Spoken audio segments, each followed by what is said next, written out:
Patuloy namang hinahanap ang isang batang nakidnap habang nangangaroling. Tinutuntun din ang isang babae na posibleng salarin. Saksi si Chino Gaston. Nakuha ng pa ng CCTV ang 6 na taong gulang na si John Ren Manzano at 2 kasama na nangangaroling nitong Biyernes. Pero iniwan daw muna ng 2 si John Ren matapos silang alukin ng pera at candy ng isang di kilalang babae.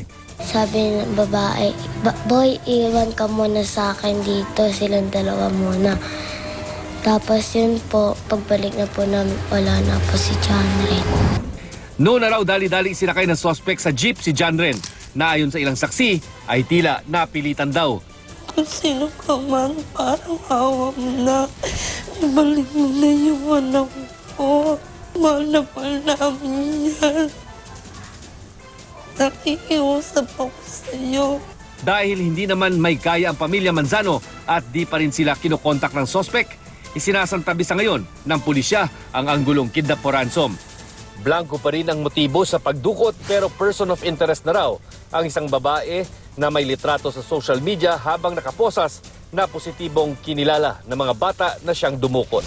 Hinahanap natin yung babae dahil ito yung suspect, dahil ongoing po yung investigation po namin.